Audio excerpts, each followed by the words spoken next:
the most beneficial, the most merciful. Uh, Hypertension is our topic for discussion for today. Hypertension uh, doesn't knock full dentist.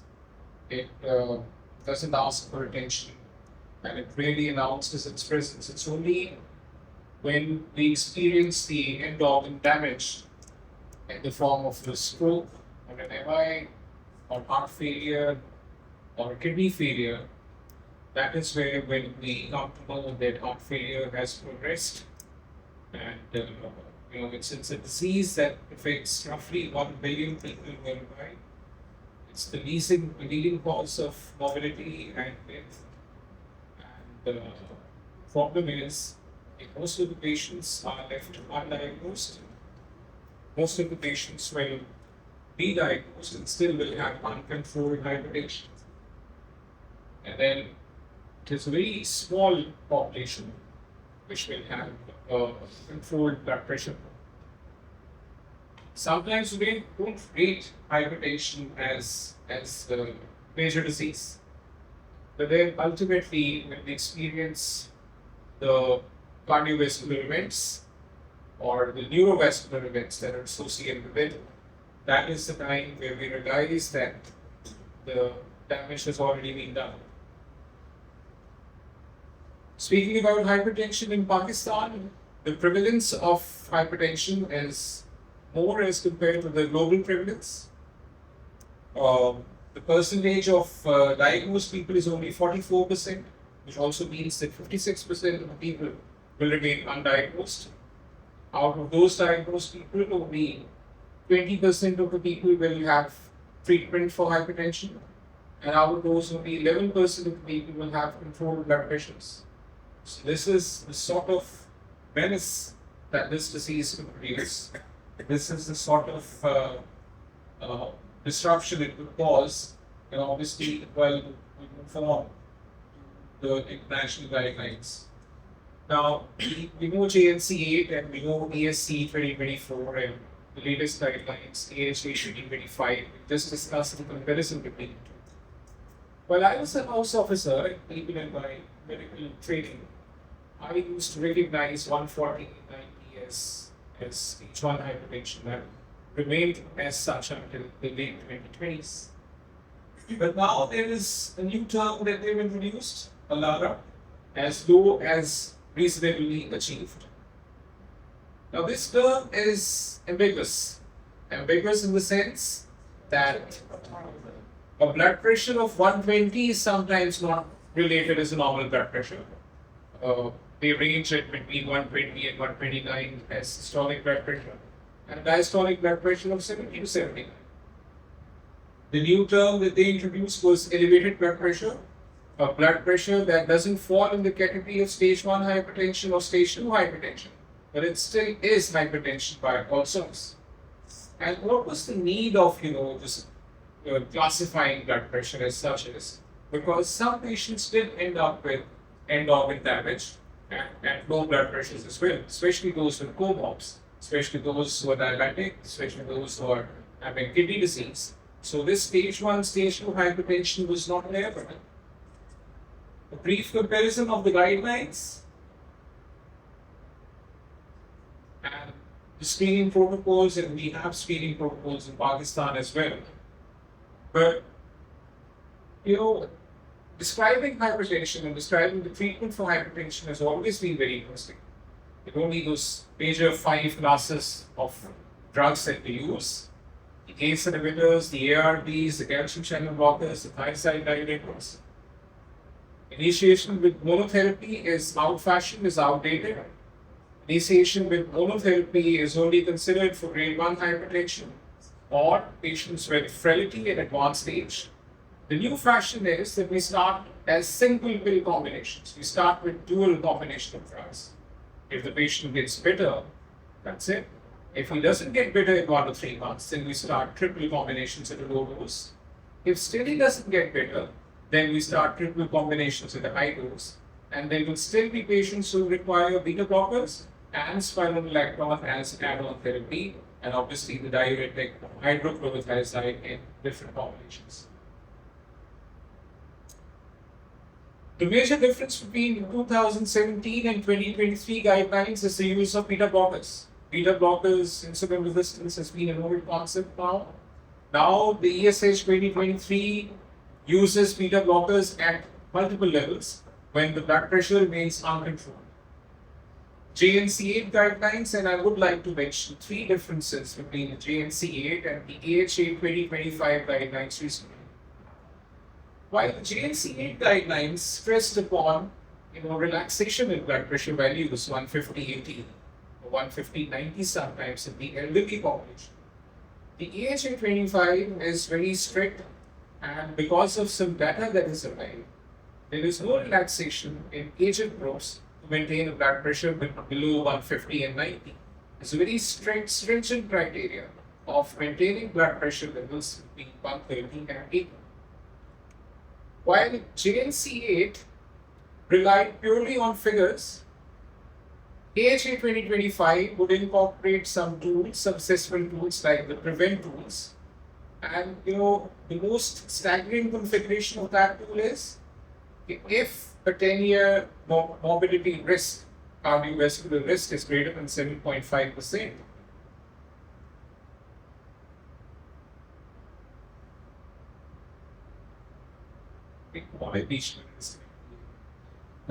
if it is greater than 7.5%, then interventions are required even at a low blood pressure like 130 and 80. Still, interventions in the form of pharmacological therapy will be required. This is in stark contrast to what we learned in JNC8, which showed 130/80 is a very reliable blood pressure. Similarly, there are some other differences. We'll discuss a few trials and we'll discuss those differences later. The complications of blood pressure, I have told you, you won't know it, the major the complications that is. But how much of a difference can minor reduction in blood pressure cause? For individuals who are between 40 and 70, each increment of 20 millimeters of systolic blood pressure and 10 millimeters of diastolic blood pressure doubles the risk of cardiovascular disease, mortality. And this ranges between 115 and 175. So there's no safety data at 115 or 125. Whenever the blood pressure rises above 115, if there's a 20 systolic or 10 diastolic, then the cardiovascular risk or the mortality increases. The complications of blood pressure, we will skip this slide. You've already been late, so I've informed the lunch where we cover it. The affinity, this is something more important. Now, a very brief comparison, affinity of valsartan for 81 versus 82 stability. When we compare valsartan with other drugs, valsartan is 20,000 folds more effective as compared to the closest, which is olmesartan. So in terms of controlling blood pressure, the data for valsartan is explained by this mechanism as well. We'll very briefly discuss 3 or 4 trials. After that, we'll have a couple of scenarios. The variant trial is the first that we'll discuss, but before that, it's the dose-dependent systolic blood pressure reductions with valsartan and a combination between valsartan and hydrochlorothiazide. And we know by the data that as the dose increases from 80 to 160 and then to 320, there is a reduction in the systolic blood pressure levels. And the same goes with the combination between valsartan and hydrochlorothiazide. A very important concept that we discovered and we study is blood pressure variability. And this has been a menace for us in clinics sometimes. The patient comes to you and says that blood pressure सुबह को control रहता है, शाम को बढ़ता है. And then we use drugs, and we use multiple drugs. The concept of single pill combination dies out. Over there, the physician, is very thankful to a drug that controls this variability in blood pressure. There are only a few drugs that control this variability, valsartan being one of them. And when valsartan reduces the 24-hour mean blood pressure significantly more than its competitors, we can, compare it with other drugs like telmisartan and, some other drugs of this group. The value trial, it was a trial that was conducted to, assess the The fact that valsartan reduces CV morbidity and mortality more than amlodipine, valsartan was compared with amlodipine in this trial. A multi-center trial, which was multinational, double-blind, randomized controlled trial, where valsartan at 80 milligram and then later at 160 milligram was compared with amlodipine 5 milligrams and 10 milligrams. The design of this trial, but the results showed that there is no difference in composite primary endpoint between valsartan and amlodipine monotherapy, which means that the cardiovascular mortality and morbidity risks remain the same. Heart failure events in patients treated with valsartan was lower as compared to the heart failure events that were, occurring in patients with amlodipine monotherapy. Valsartan-based treatment reduced the development of new-onset atrial fibrillation compared with amlodipine-based treatment. So, the heart-related events when we use valsartan are reduced as compared to using amlodipine alone. To summarize the value trial, the incidence of heart failure reduced significantly as compared to amlodipine when valsartan was used. The value trial also showed that valsartan-based antihypertensive therapy is superior to amlodipine-based regimes in the prevention of new-onset atrial fibrillation. And both treatments effectively reduce blood pressure, but the effects of the amlodipine-based regime were more pronounced, especially in the early period. In the later period, the blood pressure effects of valsartan and amlodipine were almost equal. Another trial that we just discussed very briefly is the valsartan William trial. The trial was conducted to compare the effects on mortality of valsartan and captopril or a combination of the two drugs in patients who have already had an MI complicated by left ventricular systolic dysfunction, heart failure, or both. Again, a randomized double-blind controlled trial, and the number is very significant. It was 14,703 people on whom it was conducted. This was the study design, and now we move on to the results. The results showed that valsartan is as effective as captopril in reducing all-cause mortality in patients who are post-MI. It shows that valsartan is as effective as captopril in improving cardiovascular outcomes in patients with post-MI. And the atherosclerotic events with valsartan and captopril in combination show that there is not much difference between the two. So to summarize this, the risk of individual atherosclerotic events, including MI, was comparable between valsartan and captopril. The risk of recurrent MI and stroke tended to be less in valsartan-captopril group as compared to captopril monotherapy.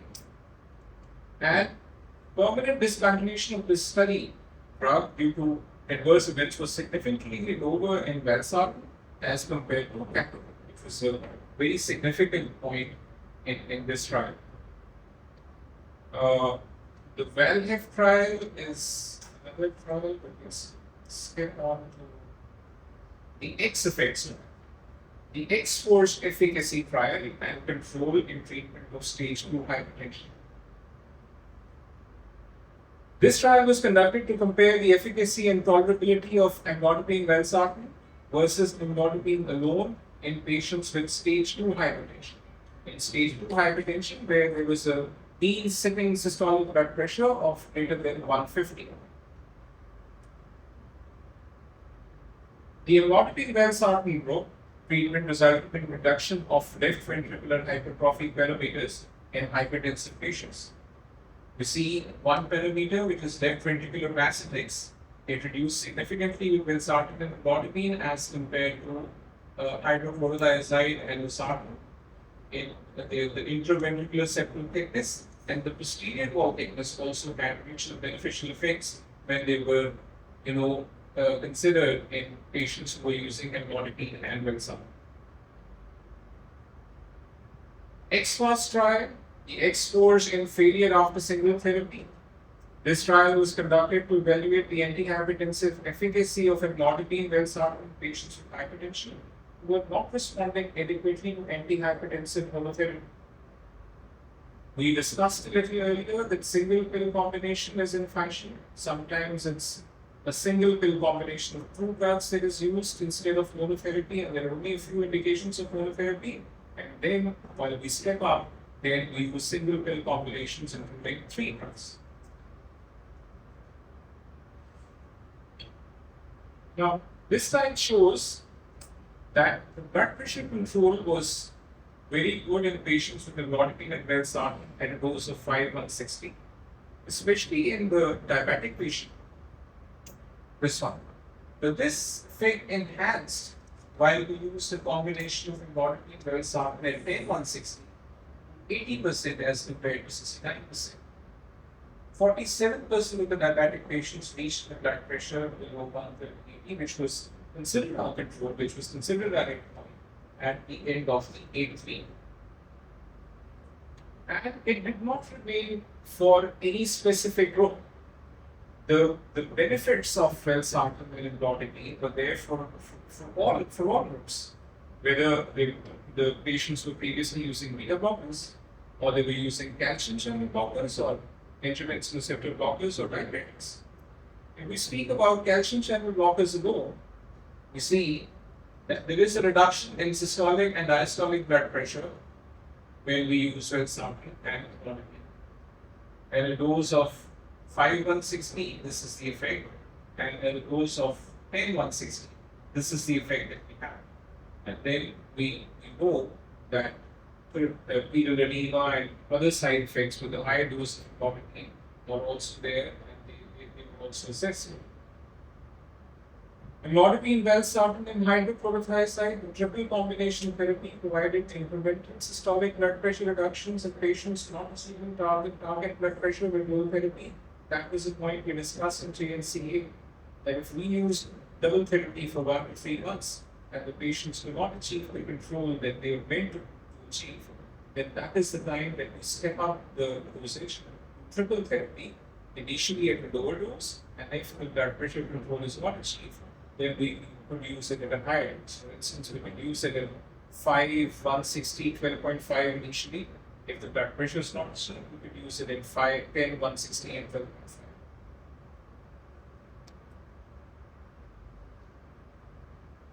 And last trial that we will discuss is evaluate the effectiveness, tolerability, and adherence of amlodipine, valsartan, and amlodipine, valsartan hydrochlorothiazide therapies in patients with hypertension from the Middle East and Asia studied in routine clinical practices.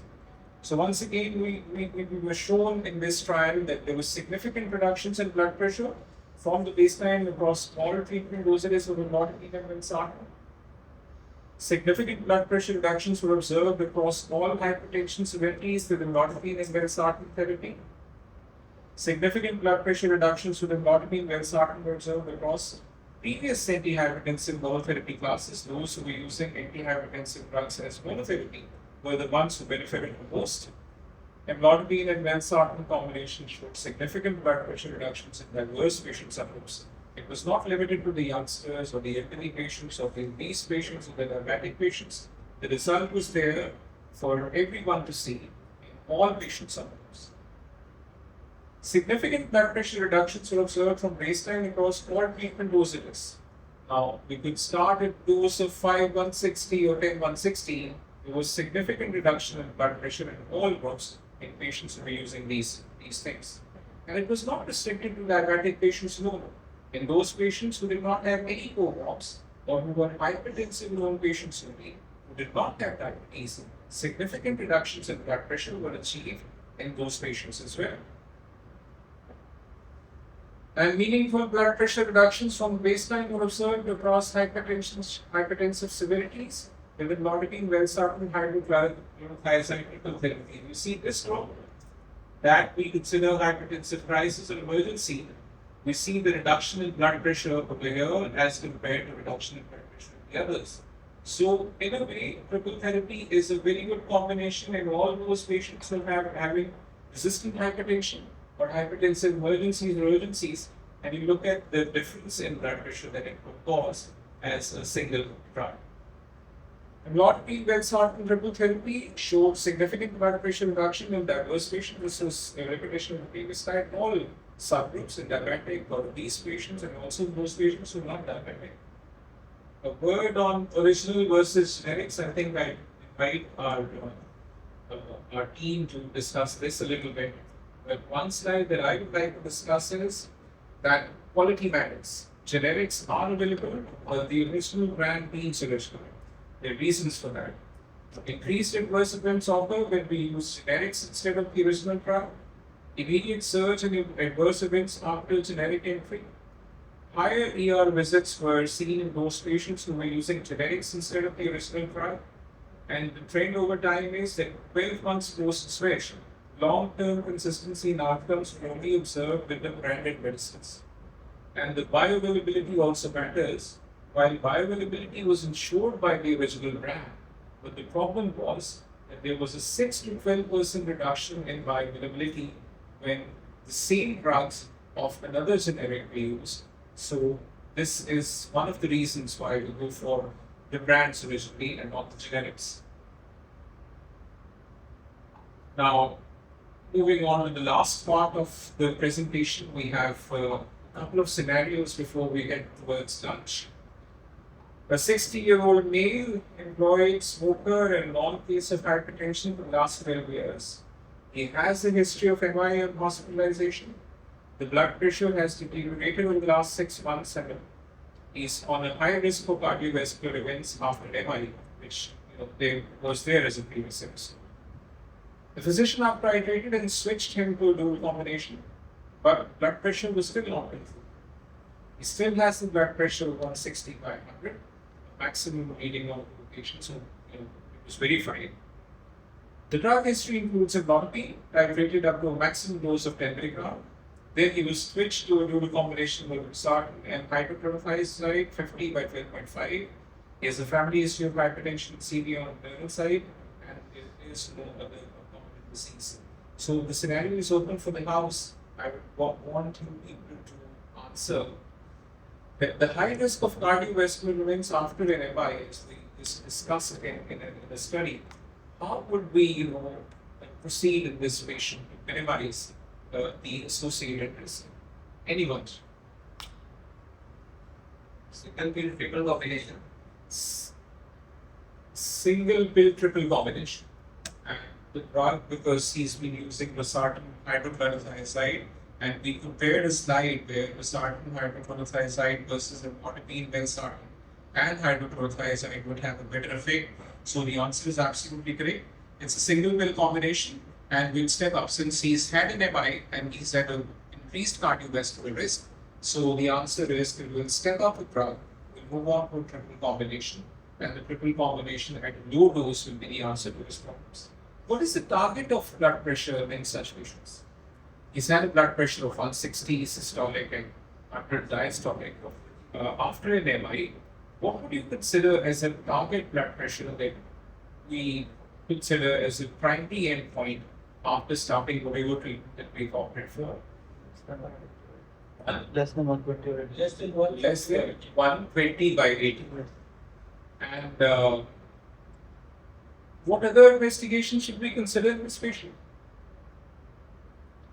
Patient who's already had an MI, we know there is one end organ damage. Obviously, we'll look for the creatinine levels, and we'll look for proteinuria, and we'll look for other end organ damages. We'll go for fundoscopy, and we'll go for other investigations as well. Just ascertain whether valsartan is safe in this patient or not. We know that at specific creatinine levels, we will have to switch an ACE or an ARB to a calcium channel blocker or other drugs. So, if this patient with an MI with some end organ damage complications has a creatinine that allows us to use valsartan, then it's fine. If he has a creatinine that is higher than what we expect, or higher than at which we would allow valsartan, then obviously the change should be instituted. The last scenario, a 58-year-old female, married housewife, known case of blood pressure for the last 5 years and type 2 diabetes, on diet and lifestyle modification in addition to pharmacological therapy. Her urine complete report shows she's leaking protein and a urea of 3 plus. In the last 2 subsequent results, in the last 2 months, her blood pressure has remained high, 150 by 100. An HbA1c level of 7.2, serum creatinine of 0.4, proteinuria relevant area of 3 plus. She was started in endotropy started from 5 milligrams per day and titrated up to 10 milligrams per day. She was taking other oral hypoglycemic drugs for type 2 diabetes. She has a history of type 2 diabetes and there is no other significant history. Okay. Proteinuria is one problem that she's having. How would we address proteinuria in this patient? ACE inhibitor. ACE inhibitor or an AR. Optimizing diabetes and hypertension. Yeah, that's obviously that's the first thing. But you see, 7.2 is a little high. It's not that high. Optimizing sugar is obviously the first point that we should have. But the modern institution of ACE or ARBs is that once the patient is diagnosed a hypertensive drug, in our days we used to wait for proteinuria to occur to start an ACE inhibitor.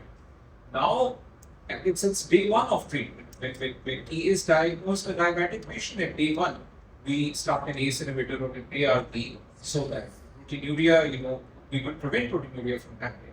And I think this is a very common practice in the diabetic center as well.